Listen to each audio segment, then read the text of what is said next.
So I'm currently at Glasgow Queen Street station, about to get on this train right here and travel to Oban along the West Highland Line. So why don't you join me and see the beautiful landscapes, and then we're going to see Oban and see what that's got to offer. So let's get on board and check it out. Let's go.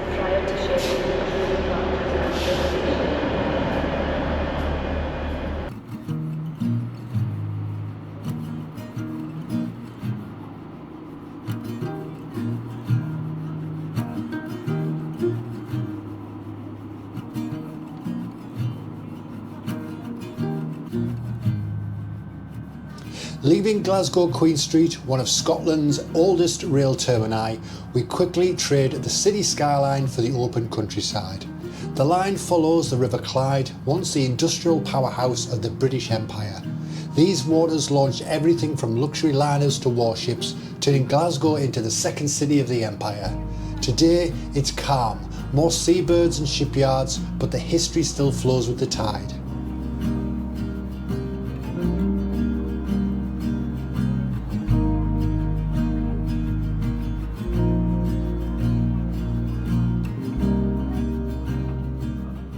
As the landscape widens, we glide along Gareloch, home of HMS Neptune, part of the UK's nuclear submarine base at Faslane.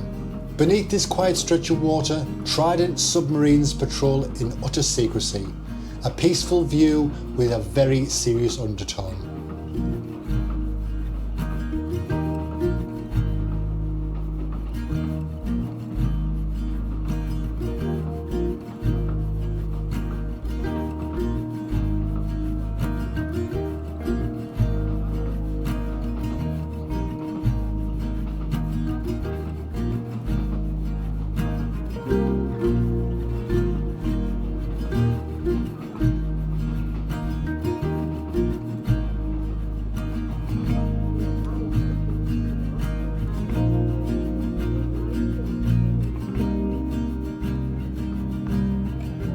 Ahead, two great sea lochs, Loch Goil and Loch Long, split the land like a geological crossroads. Carved by Ice Age glaciers, this dramatic scenery was once a Viking sailing route and later a hidden wartime testing area. Today, it's pure Highlands wilderness, steep slopes, still water and silence.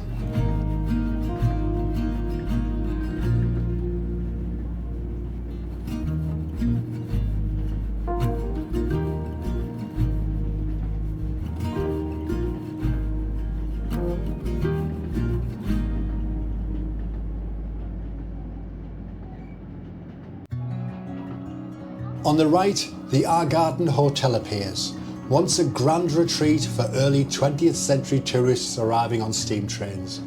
Around it, waterfalls tumble off the Arrochar Alps and ancient Caledonian pine forests stand untouched. This section feels like a secret corner of Scotland, only visible from the rails.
Then, suddenly, Loch Lomond opens up, the largest freshwater loch in Britain by surface area.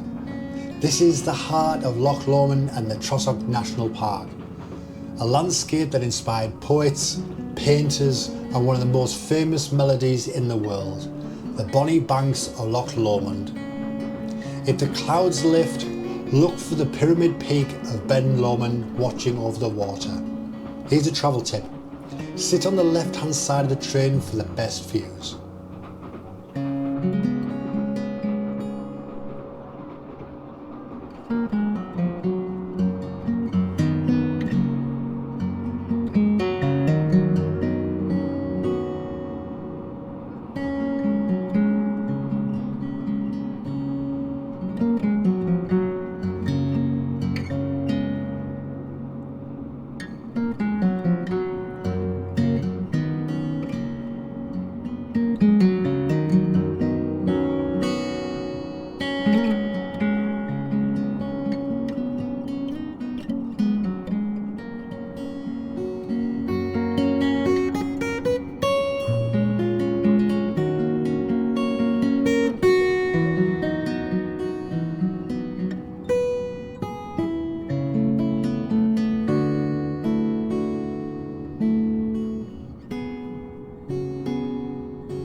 We stop at Crianlarich, a key junction where the line divides. North to Fort William and Midleg, west to Oban. It may look like a sleepy village, but for the generations of travellers, this was the gateway to the Highlands. It's so difficult to film here because obviously the windows are quite dirty and obviously the sun, there's loads of glare. I'm trying to get the best footage I can for you. It's an amazing journey, absolutely beautiful landscapes, beautiful autumn colours coming out there. But as you can see, there's the sun there, quite a lot of glare, and obviously there's dirty windows, so it's trying to find a part of the window that's not dirty. So we're somewhere around here, and that's where we're heading to. I would have loved to go there, but it's quite a long journey. I think it's about 7 hours or something like that, or 5 hours, I can't remember what it was now, but it is a long journey to get up to Malik. We're just going along here to Oban. The train now follows the River Fillan, winding through a valley once used by drovers moving cattle to market. The surrounding hills hide ancient ruins, old military roads, and even gold, literally. A working gold mine lies in the mountains above Tyndrum.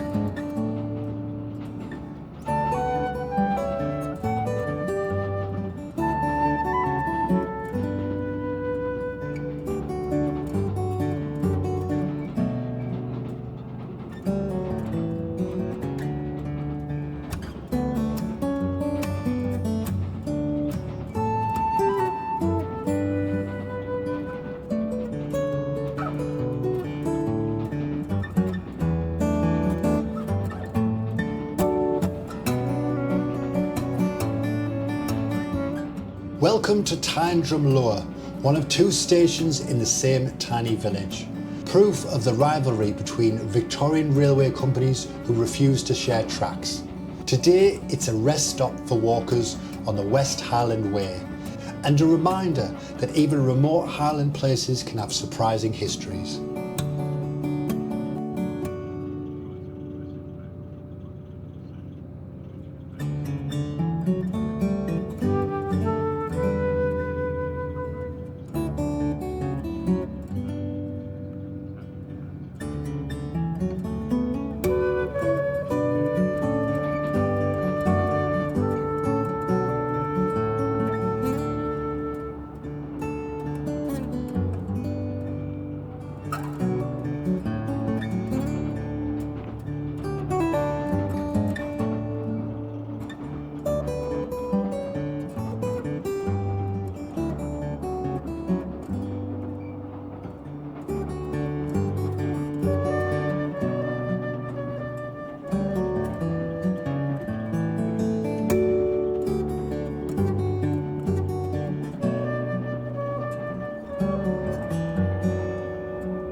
Rolling into Dalmally, you've passed the birthplace of John Stuart, 3rd Earl of Bute, Prime Minister during the signing of the 1763 Treaty of Paris. The surrounding glen is rich with castles, clan history and sweeping views of the River Orkney.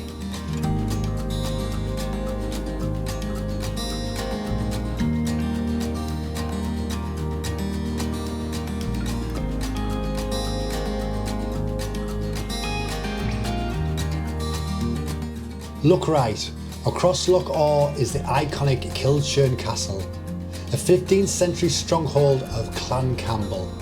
Rising straight from the loch, backed by mountains, it's one of the most photographed ruins in Scotland. Dawn photographers love this spot.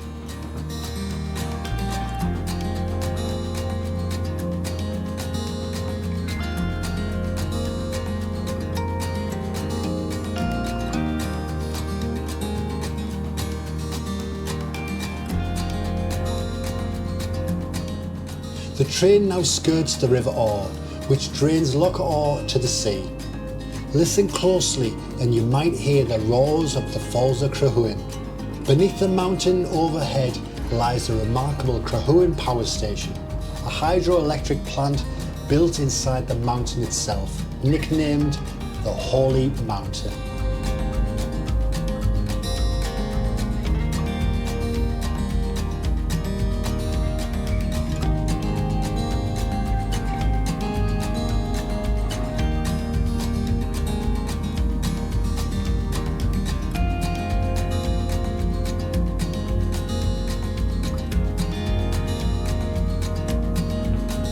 As we reach Connell Ferry, we cross the Narrows where the sea rushes through the Atlantic into Loch Awe, creating the tidal Falls of Lora. Not a waterfall, but a natural rapid that kayakers love. Ahead is the final stretch. Coastal views, island-dotted horizons, and the final harbour town of Oban, gateway to the Isles, and home to fresh seafood, Victorian seafronts, and one unforgettable sunset.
And just like that, I am in Oban on that ScotRail train right there.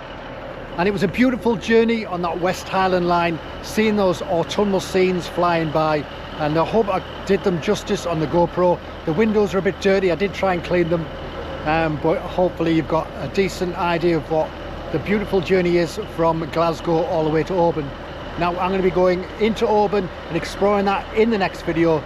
So don't forget to check that out next time. But if you enjoyed this, can't even speak, hit that like button. Let us know in the comments if you've been to Oban, if you've been on that West Highland Line, and the places that you think are amazing. Anyway, take care of yourself, and I'll see you all in the next one. Bye bye.